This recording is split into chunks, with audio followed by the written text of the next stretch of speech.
Welcome back, everybody, to the Deep Dive. This time we're exploring a super interesting topic that came up in a real estate mastermind group discussion. How agents can really make YouTube work for them. Yeah, it's funny because, most people think of YouTube as, like, oh, just cat videos and, funny stuff. Right. But for real estate, it's actually like a gold mine. It is, and they really focused on using YouTube as a search engine. Right. Which is fascinating. Yeah. Like, how can you use it to actually stand out from the crowd? Yeah, that's what's so interesting is that I think, a lot of times when people are looking at buying a home or selling a home, they go online to do research. And guess what? YouTube is the second largest search engine in the entire world. That's insane. I mean, after Google, obviously, but Right. It's the second biggest. Yeah. So that is a huge opportunity. And I think, just thinking about that, it makes so much sense to really be creating high-quality videos that people are actually searching for.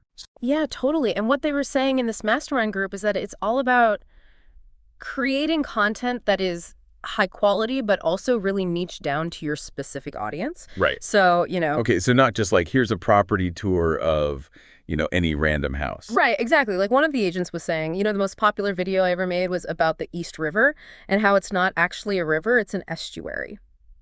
Okay. I did not know that. What is an estuary? So basically, it's like a mix of salt water and fresh water. Huh.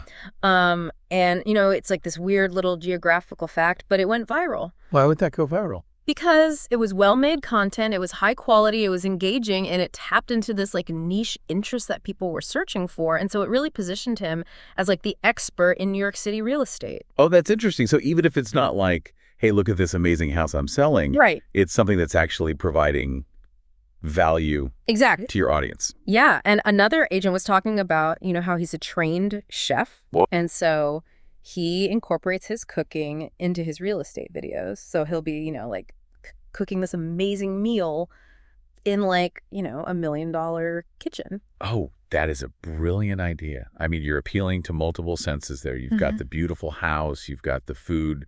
Like, who doesn't love watching food videos? Right. And it's like, you're watching that and you're like, oh, I could totally see myself cooking, like a gourmet meal in that kitchen. Right, right. It's aspirational. It's exactly appealing to people's, desires. Yeah, it's creating an experience. And then also you're like, oh, this guy's a chef. Like he must be a high-end real estate agent. Right, right. Because he's in these amazing kitchens, That's subtle marketing. Yeah, exactly. That's really smart. Yeah. And then another thing they were talking about was humor and how some agents are using humor in their videos, which you wouldn't really think of. But right, because it's kind of a serious business. Yeah. Buying a house, selling a house, like it's a big deal. Right.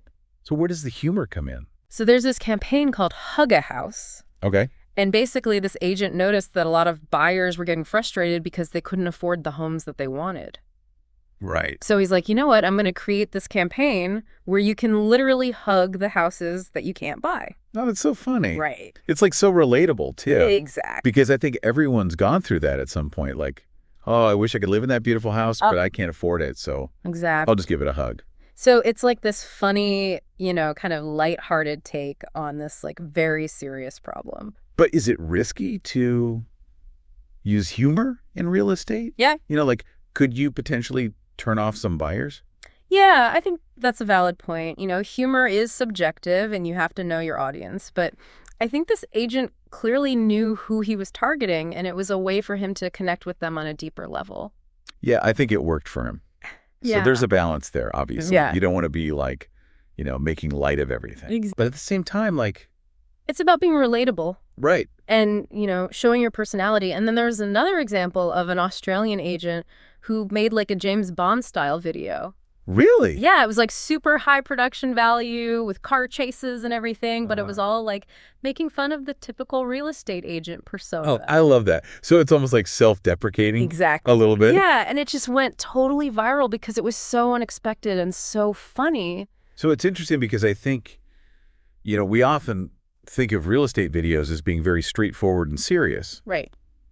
But what we're seeing here is that there's so much room for creativity and humor and, just being yourself. Exactly. And I think that's what this mastermind group was really emphasizing is that it's not about following some formula. Right. It's about finding your unique voice and what makes you stand out. Right. What are your passions? Yeah. What are your strengths? Yeah. What stories can you tell that will connect with potential clients. Yeah, exactly. So it's like a lot of it is just about being authentic Right. and being yourself. Yeah, because people can spot a fake a mile away, but if you're genuinely being yourself and you're having fun, that comes through on camera, and that's what people connect with.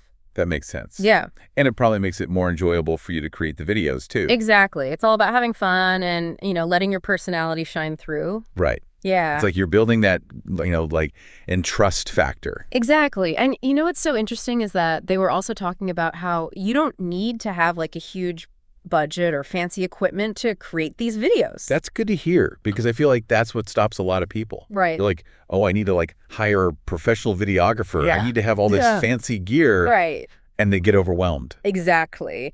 But they were saying, you can literally just start with your smartphone. Really? And like a simple editing app. Like Sure. they were even challenging each other to create a short explanatory video on any topic, like how to change a light bulb or how to, I don't know, fold a fitted sheet. Right, right. Anything like that, just to get comfortable being on camera. I love that. Huh. And it's low stakes. Exactly. So it's not like, oh my gosh, I'm creating this huge production. Right. It's just like, hey, I'm going to play around with this. Exactly. And get comfortable. Yeah, just get started, and then you can kind of learn as you go. Learn by doing. Yeah. Exactly. So they did mention a few specific tools and resources. Yeah, they were talking about some apps like CapCut, which is really good for like quick and easy edits. Okay. Especially for social media. Perfect. And then there's another app called Captions, Okay. which is great for, adding captions to your videos. Which is super important because a lot of people are watching videos with the sound off. Exactly. So Yeah. you want to make sure that they can still follow along. Absolutely. And then for people who are ready to like level up their editing, Yep. they mentioned Final Cut Pro, Right. which is obviously a more professional Yeah. software. Yeah, it's got a lot more features, and it can be a little bit more daunting to learn. Sure. But once you get the hang of it, it's really powerful. Very cool. And then they were also talking about, using freelance platforms like Fiverr, Oh, yeah. where you can find editors and videographers to help you. Yeah. That's great because if you're not comfortable with that technical side of things, you can always outsource it Exactly. for someone who's more experienced. Right. And it frees up your time to focus on what you're good at. Exactly. Working smarter, not harder. So besides that chef agent, what other like kind of niche strategies did they talk about? Well, one agent was talking about how he focuses on hyper-local content. So he created this series called Thank You, Brooklyn, where he showcases local businesses and like hidden gems in the borough. Okay. And it's a really great way to become like the go-to expert for anyone who's looking to buy or sell in Brooklyn. Right. So you're not just selling property, Yeah. you're selling like a lifestyle Exactly. and a community. Yeah, you're selling the whole experience. That's so smart. And, you could do that for any area, like if you're in, I don't know, a small town, you could do like, thank you, whatever your town is. Right. And highlight all the cool things about living there. And then naturally weave in the properties you're selling. Yeah. Yeah. That's awesome. And then another agent was talking about collaborations. Oh, yeah. So like partnering with other local businesses to create videos together.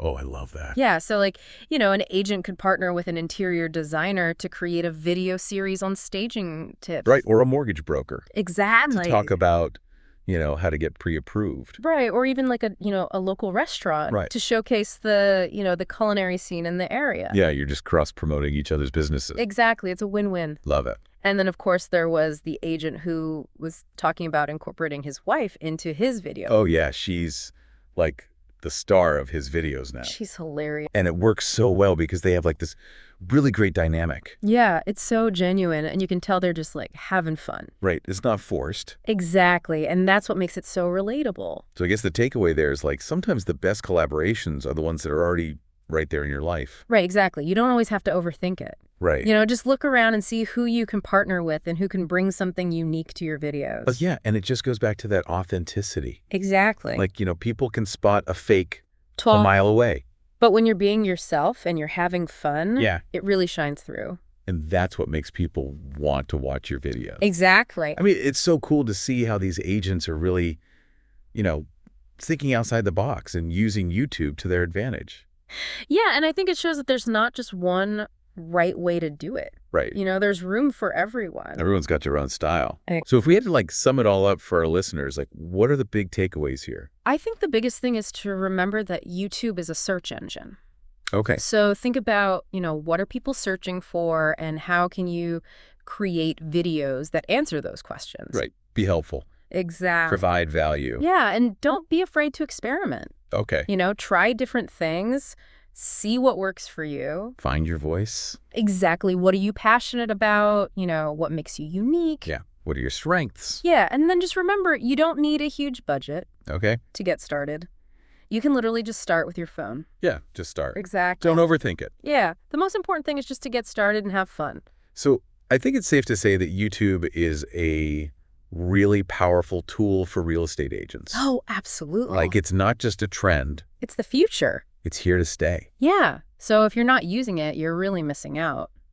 And who knows, maybe we'll be featuring your YouTube channel on a future deep dive. So go out there and start creating. Exactly. And have fun. Yeah. Until next time, happy filming.